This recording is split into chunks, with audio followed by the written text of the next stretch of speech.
मामला गंभीर ये है कि जिला महिला अस्पताल जो गोंडा का है वो इलाज का नहीं लूट का अड्डा बना हुआ है और वहाँ पर मरीजों के साथ पैसा न मिलने पर उनकी हत्या का कुंठित प्रयास किया जा रहा है।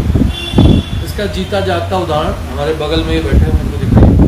ये रोहित तिवारी जी हैं।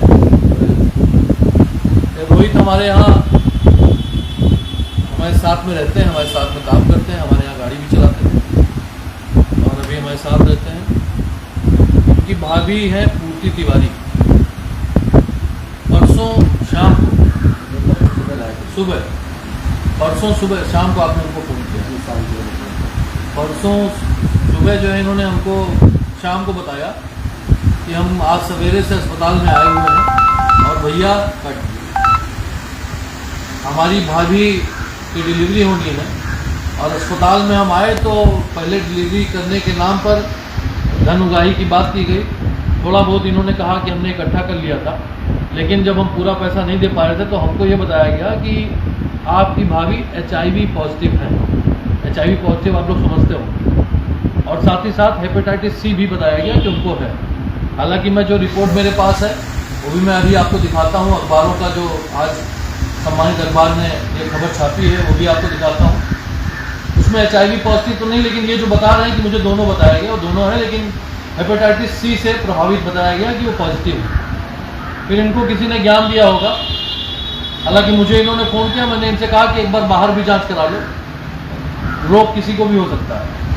इन्होंने बाहर जांच कराई। बाहर जांच कराने के बाद स्थिति ये बन के आई कि इनकी बाहर की जांच जो थी वो HIV की भी और हेपेटाइटिस C की भी, CV जो होता है CV का, तीनों का दोनों जांचें सारी कराई, वो निगेटिव आई।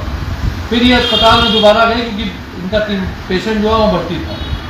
इन्होंने वहाँ जाकर किसी क्लर्क से, बाबू से, या हो सकता है पैथोलॉजी स्टाफ से कहा होगा कि ये जांच ऐसी आई है, तो उसने आनंद फानंद में दूसरी जांच करी और फिर जो बाहर की जांच थी वही जांच दोबारा फिर आई कि नहीं, पहले की जांच जो आई थी वो गलत थी। उसी बीच में इनसे कागज देखने के नाम पर ले लिया गया और उसको फाड़ दिया गया।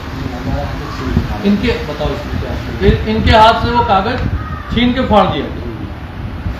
ये घटना जब मुझे पता चली तो मैंने पहले इनसे कहा कि थोड़ा धैर्य रखो, परेशानी बोल रहे थे कि सवेरे से दर्द है और डिलीवरी होना बहुत ज़रूरी है, लेकिन ये डॉक्टर लोग कर नहीं रहे। मैंने इनसे कहा जो भी वहाँ मौजूद उनसे बात करो, न जाने किससे बात करना चाहते थे। उन्होंने कहा मेरा नाम लेकर कि बात करना चाह रहे हैं, लेकिन उन्होंने बात नहीं की हमसे। मैंने बताया भी, मैंने फिर कहा कि अच्छा ऐसा करो, हैंड्री कर दो और ले जाओ उनके पास और मेरी बात को सुना दो। तो गए, लेकिन वो जैसे इन्होंने हैंड्री किया वो भाग गए वहाँ से। कौन थे, डॉक्टर थे या कोई स्टाफ था, मुझे नहीं पता। फिर मैंने इनसे कहा कि थोड़ा देर रुको, मैं अभी प्रयास करता हूँ, मैं जिला अस्पताल के जो अधिकारी उनसे बात करूँ। मैंने CMS को फ़ोन किया, CMS को मैंने ये बात बताई। उन्होंने कहा ठीक है, मैं ये मामला देख रहा हूँ। मैंने कहा देख के आप मुझे फ़ोन करके बता दीजिए कि उस मरीज़ के साथ क्या करना है।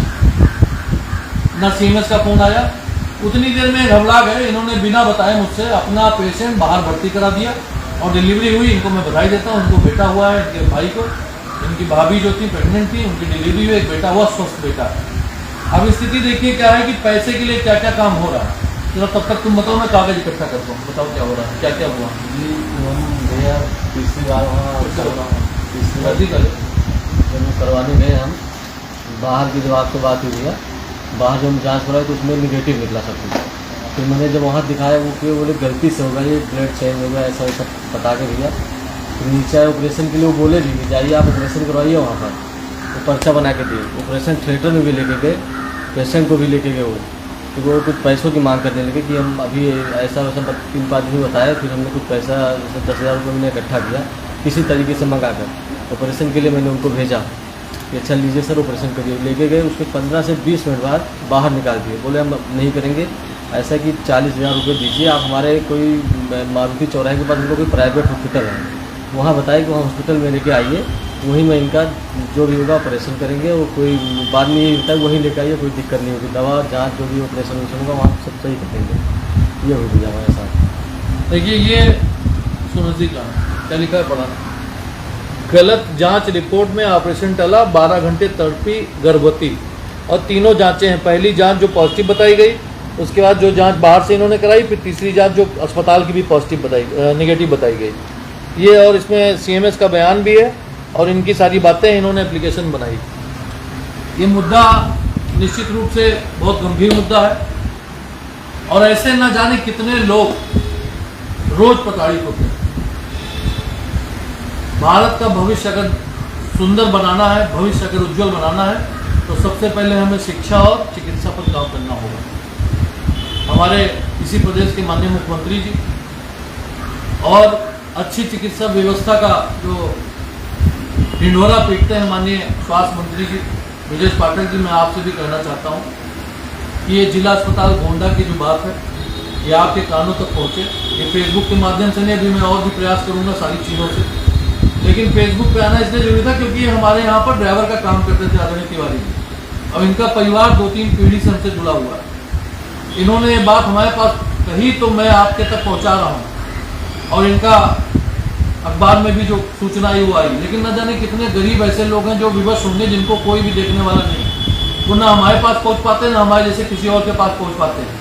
सत्ता पक्ष के विधायक हुए, सांसद हुए, किसी के पास नहीं पहुँच पाते हैं, उनकी पहुँच नहीं। तो मैं आपसे कहना चाहता हूँ सबसे कि ऐसे भ्रष्टाचार को जो कि जिला अस्पताल में व्याप्त है, बाहर से दवा लिखी जाएगी, तभी डॉक्टर दलाल लगे हुए हैं, इन सबको देखना होगा। और ऐसे डॉक्टर जो भी हैं, मैं नाम नहीं जानता हूँ अभी तक क्या है, अखबार में भी पढ़ रहा था, ऐसे डॉक्टर के लिए निश्चित रूप से जांच की जाए, जांच करके फिर इनके साथ जो गलत हुआ उसको उनको कहीं ना कहीं इनको सब न्याय मिलना चाहिए।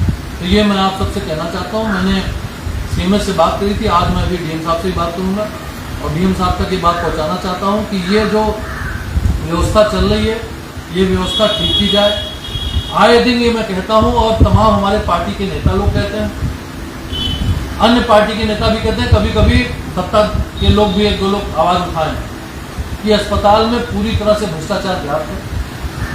अगर पैसा देने वाला व्यक्ति है तो चाहे लाइन में सबसे पीछे नंबर होगा, उसको नंबर 1 पर लाकर उसकी डिलीवरी हो जाएगी। वो गरीब आदमी परेशान है, उसके पास अगर इलाज कराने के लिए पैसा नहीं है तो उसका ऑपरेशन नहीं होगा।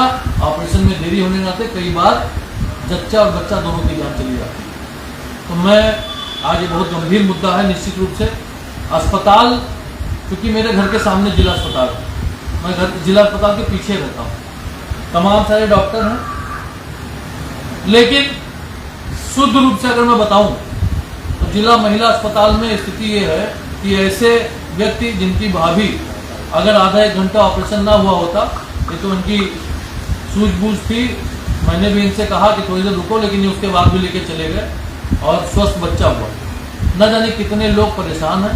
हमारे आदरणीय नेताजी मुलायम सिंह यादव जी ने दवा पढ़ाई मुफ्ती हो, रोटी कपड़ा सस्ती हो, ये जो नारा दिया था, उस वक्त मुझे याद है 10 रुपये, 1 रुपये के पर्चे पर अस्पताल में जांच भी होती थी। आदरणीय अखिलेश यादव जी मुख्यमंत्री थे उस समय। एसआरएल सबसे बड़ी डायग्नोस्टिक और पैथोलॉजी सेंटर है, एसआरएल लखनऊ का, फेमस नहीं पूरे ऑल ओवर इंडिया का। एसआरएल की जांच आप एक ब्लड देते थे सैंपल या यूरिन सैंपल या स्टूल सैंपल देते थे और आपका 1 रुपये की जांच पर डॉक्टर जो भी पर्चा लिख देता था कि ये जांच होनी है, 15-20 हज़ार रुपये तक की जांच फ्री में होती थी। वो सारी जांचें इस समय बंद चल रही हैं। अस्पताल